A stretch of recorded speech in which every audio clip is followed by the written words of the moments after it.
Good morning, everyone. On behalf of Delhi Technological University, I, Loveleen Gupta, extend a warm welcome to all present here. Professor Prateek Sharma, Honorable Vice Chancellor, Delhi Technological University. Professor Nirender Dev, Dean, Planning and Consultancy and Controller of Finance at DTU. Professor S. Indu, Dean Student Welfare and Public Relations Officer at DTU, Professor Rinku Sharma, Dean Postgraduate Studies at DTU, Professor Rajeshwari Pandey, Dean Undergraduate Studies and Controller of Examination at DTU. All the deans of DTU, heads of various academic and administrative departments sitting in the front row, members of the organizing team, media persons, and to ladies and gentlemen. As you all know, Delhi Technological University, formerly called Delhi College of Engineering, is a premier institute and has an illustrious history of providing quality education and promoting research and entrepreneurship for over 8 decades now, 82 years to be precise.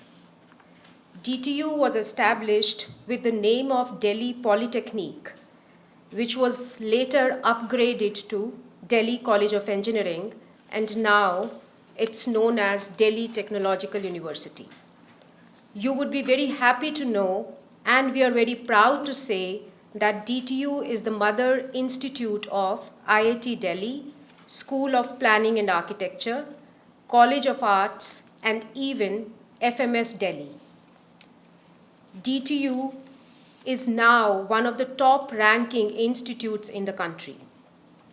DTU also is extremely proud of its glorious history, having its world-class alumni base, top placement in reputable companies, and growing research and innovations.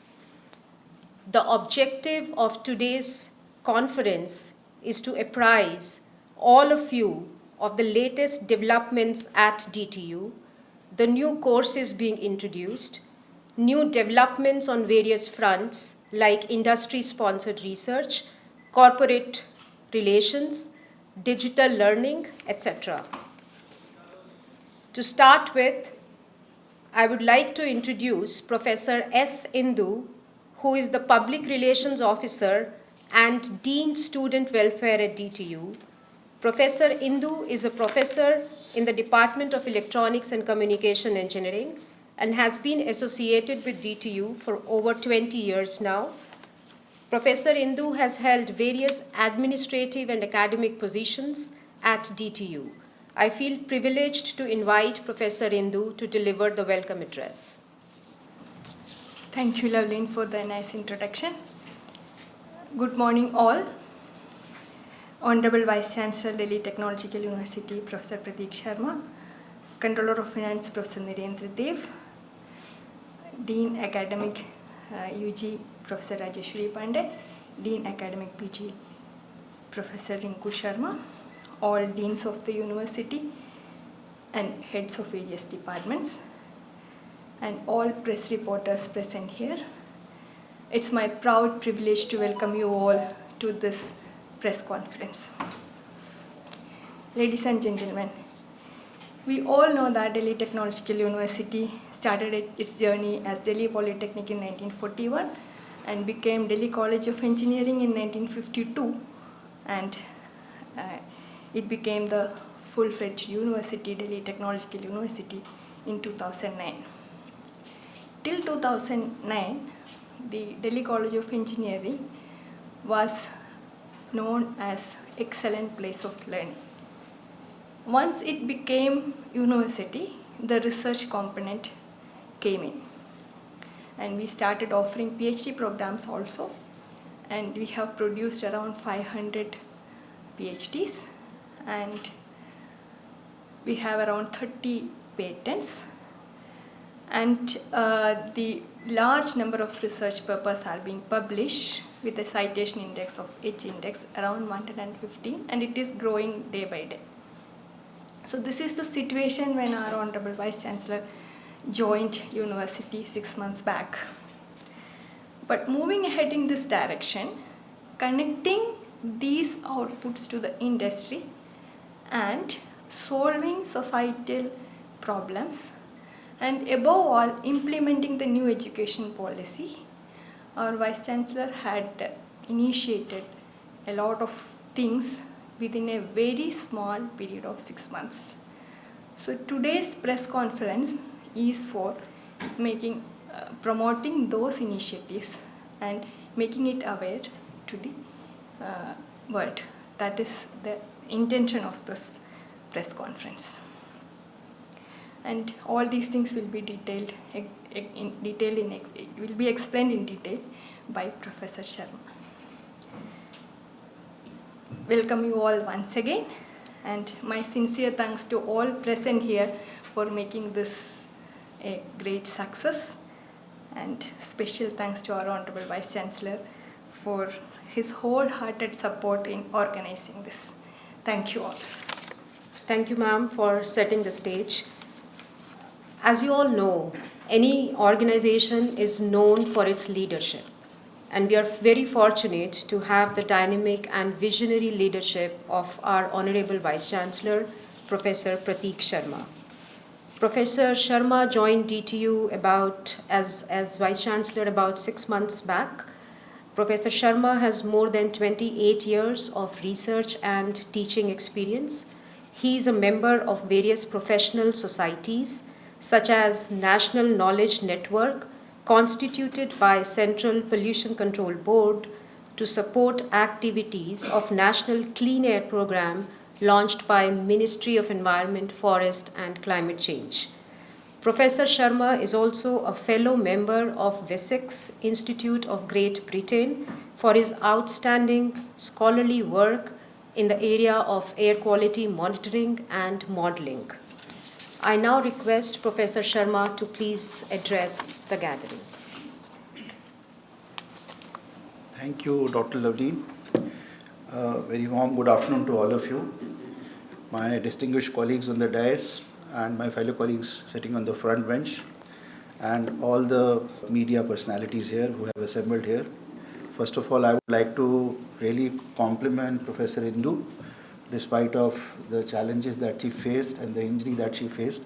We are organizing this press meet, and in which she has contributed a very major role. In fact, as Dr. Loveleen mentioned in the beginning itself about the Delhi Technological University and Professor Indu also, we have been, providing especially engineering and technological education for the past 80 years. And that has been our USP, especially in the area of the engineering-based programs. What we call as Delhi College of Engineering or Delhi Polytechnic has been the incubation center of various academic institutions. So the incubation is in our DNA. So, and it has basically created as startups. IIT Delhi started as a startup from the fertile soil of Kashmiri Gate, where Delhi College of Engineering was there, and several other institutions also, which Dr. Loveleen has mentioned.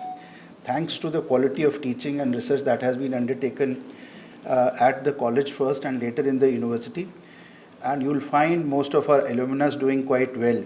And when I say quite well, I mean, when you talk of father of Pentium chip, is basically an alumnus of Delhi College of Engineering only. And likewise, the areas are not just limited to science engineering only. It's basically in the technology management, civil services, and you name it, and you'll find some alumni, present there occupying some important position. In fact, during the last 2-3 years, the national education policy has come up, and it has considered to be the game changer, and what is expected from the academic institutions, to expand the domain of the academic activities and research activities, and especially in the context, because the spirit of NEP is basically interdisciplinarity and multidisciplinarity. And obviously it becomes easy for universities which are offering science, humanities, commerce programs, because the range of academic programs that exist in these institutions are quite wide, and the implementation of various aspects of NEP becomes very easy, especially for such institutions. It becomes very challenging for institutions which are monodisciplinary in nature, especially institutions like even I would say IIT is also put in that category, and in DTU included in that. But again, there is a lot of so therefore it was required to expand in order to not just implement NEP as a tick mark, but also do it in a spirit that basically it pervades in a manner in which it basically is expected to be done. So therefore, in that respect, what we thought collectively, and in fact, I have been given undue credit by both my colleagues. It's basically a collective team effort, because initially all these activities have been undertaken by my fellow colleagues, and it was basically something that already was in existence. And we all tried to do something, especially the areas in which institution basically is required to contribute. And that becomes, especially for an engineering institution, I firmly believe that engineers are the, I would say, nirmata, jisko kehte hain na, are the basically, they are the ones who improve the quality of life of society.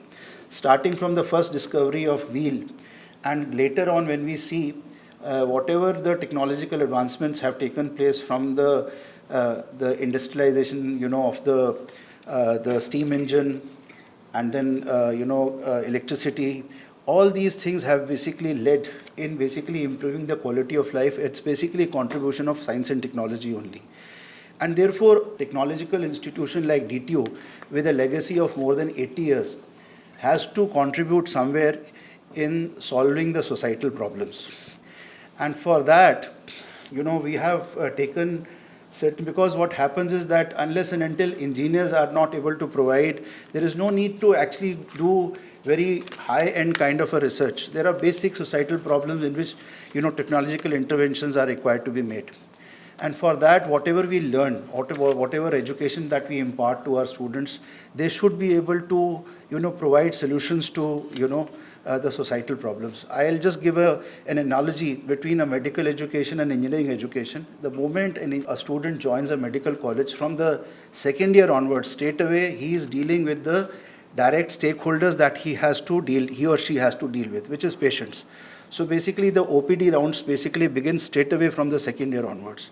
So the direct link basically, a doctor who becomes a doctor after 4 years is basically directly dealing with the real thing that he has to basically, in which he is basically acquiring knowledge.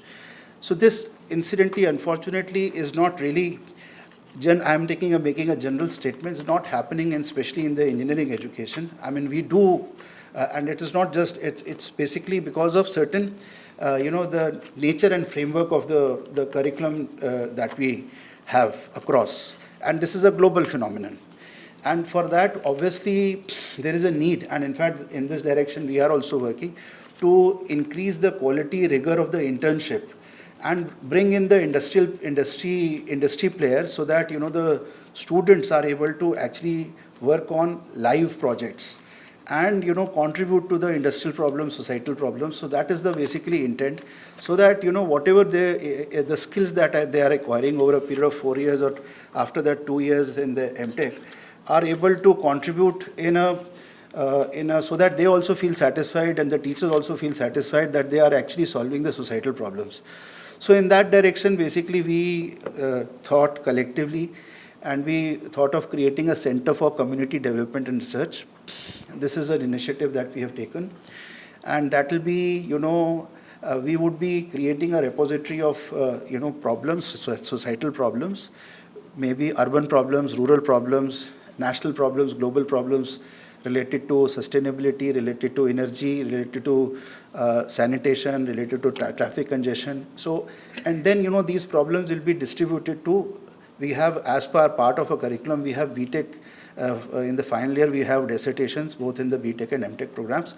And depending on the enormity of problem, we'll distribute these problems to BTech, MTech, and PhD scholars. And then once these students will work under their respective supervisors, and the dissertation will have the solutions to these problems. And these solutions will be shared with the various stakeholders, which will be urban local bodies, relevant ministries, because typically ministries are basically, by definition, they are executioners. And academic institutions are basically the institutions which impart knowledge and create knowledge and disseminate knowledge. As far as the execution part is concerned, we are not in a position to execute those things. So the idea is to create, solutions to these problems and, share with relevant stakeholders, which would be relevant ministries, state ministries, central ministries, and urban local bodies, Panchayati Raj institution, collectorate, and all those things. So this is something that we have already done, and we have already taken certain steps to formalize this thing, and which will be soon launched, this center. We have introduced 5 integrated masters programs in science, MSc, UG, PG, which in the disciplines of physics, chemistry, mathematics, biotechnology, and economics. And these are basically completely in line with the recent guidelines which the UGC has basically issued under the NHEQF framework, and with multiple exit and multiple entry options. So in which there are options of the student exiting after first year, or entering also after first year with getting a UG certificate, UG diploma, depending on the time of exit. So these are 5 new integrated masters programs that we have introduced. Another thing that we basically observed was that there was a need to further the research activities which are already the institution is involved in, which is by introducing a master's program, what we call as MTech by research. And in fact, specifically, I would like to mention, most of the IITs are only offering such a program, and only limited handful of other institutions are there in the country which are offering a similar program which has a major focus on research activities. So typical MTech program that we offer in any of the major engineering institutions has a 3-semester coursework and 1-semester dissertation research work.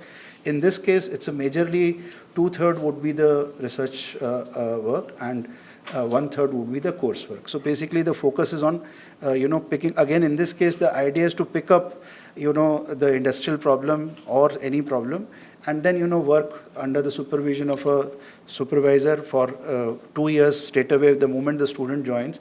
The advantage of this degree is basically, the PhD program is a very open-ended kind of a program. There is no, obviously closure takes place. May take place after 3 years, 4 years, 5 years, 6 years, depending on. But here, you have a clear-cut 2-year program with clear knowledge that after 2 years, with achieving certain indicators required for the quality of the degree, you actually come out of that program with required research skills after completing that program.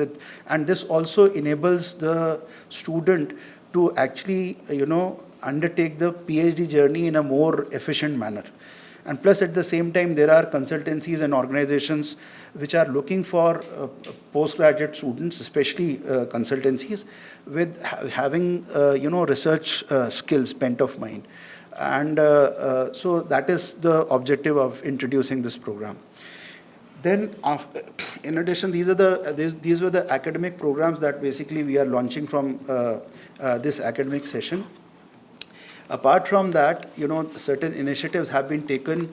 Also, all of you would be knowing that India has, we have a net zero target that we have fixed for ourselves by 2070. And for that, there is a need for converting the fossil fuel based economy into a green economy, and for that there is a need to that we transit from fossil fuel based energy sources to more greener energy-based, fuel-based energy sources. So what we call as energy transition. So we have created a center for excellence in energy transition. So in that, it'll be what we are, trying to do is trying to, especially with these and the other center that I'm going to speak now subsequently, is to create centers of excellence and islands of excellence, which have of global standards. That is what basically the objective of creating these centers. This is one of those centers that I'm talking about, and the idea is to make this as a nodal center, in which already we are in talks with the Central Electricity Authority, CEA, Bureau of Energy Efficiency, and hopefully by next week or within 10 days, we'll be signing an MOU also with CEA, Central Electricity Authority, Ministry of New Renewable Energy, and related to green hydrogen, and also International Solar Alliance. So basically, it'll be an umbrella kind of a center, which would talk about clean energy, which will talk about green hydrogen, which will talk about energy efficiency, it will talk about green buildings, so it will cover various aspects related to, by which it will basically act as a catalyst for achieving the net zero targets before the target dates. It will be a center which will be creating knowledge, and the created knowledge will feed into our academic programs. That is the objective, basically, primarily. In addition, we also firmly believe that the quality education should not be just limited to people who have the luxury and facility to crack the JEE exams and similar, and only get access to the best institutions. So towards that end, we are trying to establish a center for digital education, and we firmly believe that for democratization of education, digital mode is the best mode by which we can reach out to the masses. And that basically would be the great enabler and leveler, so that the quality of education which is being made available only to few students, limited to which come to us. The moment we get into that digital education mode, we will be able to provide similar quality through our teachers, which are best, I would say, by global standards, and that makes the institution, that is one of the USPs of the institution. And having the digital center there at the campus will provide us access to the last person in the society. That is what who is basically eager to learn, but for various constraints is not able to reach out or have access to. So that is the purpose of. Another thing, in fact, because what we also have thought about, and this is based on that, lot of brainstorming has taken place, is when we talk about lifelong learning, because the manner in which things are changing dynamically, especially in the area of artificial intelligence, data analytics, machine learning, and you name it, and things keep on coming. Typically, this would be a challenge not even for institutions like DTU, but also other engineering institutions also offering the formal programs, which are basically 4-year and 2 years BTech and masters. So whatever changes that take place usually are not say for example, there is a changing demand of industry requiring certain skill sets. So, I mean, these, we can, as an institution, we can only teach the fundamentals related to certain discipline. And whatever changes that are taking place, which are requirements of the industry, cannot be dynamically incorporated in the 4-year or 2-year academic program. Towards that end, what we are, two things that we are trying to do is to establish a center for executive education, in which we would be, conducting short-term courses ranging from 5 days to 1 year. That would be the range, in which people, for the working professionals, we would be, based on the requirement of the industry, for which we will be doing survey, and based on whatever scientific methods we will be using, and based on the industry demand, we would be offering these executive education programs through a Center for Executive Education, and that would be, I believe, would be a very useful contribution of DTU, where it will not even help the.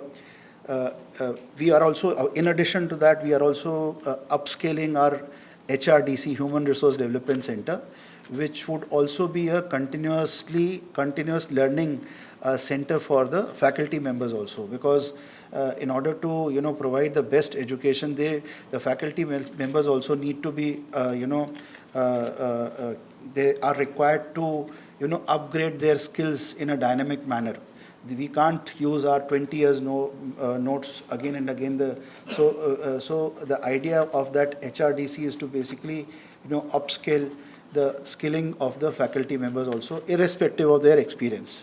So it's not just limited to the new entrants, but the intent is also to provide upskill the capabilities of the professors having experience of 30 years even, so that they also are abreast with the latest which is happening in terms of pedagogy, in terms of blended learning, whatever skills are required to provide that knowledge to the students and also for the working professionals. So this Center for Executive Education would be providing various certificates, short-term, long-term training programs, which we do hope would be also useful for the industry. And I would also like to mention, government's one of the government's program is Mission Karmyogi, in which they are basically providing short-term training programs for the civil servants, by so that their knowledge and understanding about certain skills which are required to be known in their discharge of their administrative duties are basically provided. So this Mission Karmyogi, they have this capacity building commission, in which so the idea is basically to reach out to that capacity building mission also, and so that this executive education center basically takes into that aspect also. The second aspect about the continuing education I mentioned about is to introduce what we call as micro credentials into our, one way is through executive education, but for the students who are studying in their BTech or the MTech program, especially the training and placement cell has to identify, based on the inputs received from the potential employers, what are the areas in which the industry is looking for, skills that the industry is looking for. Usually what happens is the student, based on the merit the company or the industry hires, but later on they impart their own training. For example, TCS, Infosys, these are the companies they hire irrespective of the discipline, but then they impart certain, training to these students. The idea of introducing micro credentials is this only, that identify what is the requirement of the industry and introduce these small modules in the formal academic curriculum as electives. And that we are also in the process of working, and that will basically would introduce certain things which would already we have got a very envious, I would say, placement record, which in certain cases is better than certain best of IITs also. But this will also give an additional cutting edge in improving our placements and also making the students who pass out industry ready. That is the purpose. That is the objective. In addition to this, we have also tried to strengthen our, by creating a separate vertical for corporate relations, in which we would be this vertical would be, reaching out to the industry, and again identifying specifically, problems related to industry and having a relationship with the academic institution, so that there is a more the students actually know directly what are the industrial issues and challenges. They bring in that aspect also, and plus as far as for, usually you, or as you would be aware, there are CSR funds which are available, which need to be utilized properly. And for that, we have created a separate subdomain within the vertical of corporate relations of the CSR related cell, which would be reaching out and again reaching out to the industry with certain proposals, which will also facilitate these industries to effectively utilize their funds, which otherwise usually, they also find that the fund, because it's a requirement that they disburse the funds, but is not being utilized in a manner in which it should be utilized. And in case an academic institution like DTU comes forward and identifies certain problems which have a relevance related to corporate social responsibility, I think it will be a win-win situation both for the academic institution like DTU and also for the industry. So, in fact, in addition to, so these were the major initiatives that we have taken, and as I mentioned already, things were quite dynamically existing in the institution itself. It's a collective effort because of which, the whole thing is basically has come out based on the inputs that we have received from various faculty members, their intellectual inputs, and thanks to all those inputs that we have received, we are in a position to actually bring these new initiatives, which I do believe that you'll appreciate are quite relevant for the societal interest. And with these words, I would, and one more thing before I end, again in the context of national education policy, as I mentioned, typically engineering institutions are by nature monodisciplinary in nature. So you have a mechanical engineering, electrical engineering, obviously they have their own thought process and own disciplinary constraints to working in obviously it's a requirement also. There's no critique in that because obviously it's a requirement. But obviously if you have to implement various aspects of NEP, obviously, when you try to look for a societal problem, you go deep into the problem through your discipline. And when you reach the end of your domain knowledge in that discipline, you reach a stage then when you realize that your own discipline is not able to solve that problem. So therefore you have to cut across your disciplines and enter into altogether a different domain. And that is what the spirit of NEP is. So therefore we are also planning to introduce a school of interdisciplinary learning and research. So the idea of this school would be to have various departments and centers. Like for example, I'll cite an example of energy. Energy cannot be, slated in a, let us say, physics domain or purely electrical engineering domain or purely mechanical engineering domain. Even energy has its own, policy aspects, economic aspects. So, and those aspects become very important. And that is what basically, the School of Interdisciplinary Learning and Research would be doing, offering various, programs, creating certain centers of excellence, which would be creating knowledge in these particular areas in which the gap exists. And once we are able to identify these gaps, the knowledge that is created will flow into our academic programs in a very dynamic manner. So that is what the whole idea is, and this will also enable us to keep our syllabus and curriculum healthy. Apart from, obviously, each course has a basic, structure, foundation, and fundamentals. But over and above that, there are certain things which keep on changing.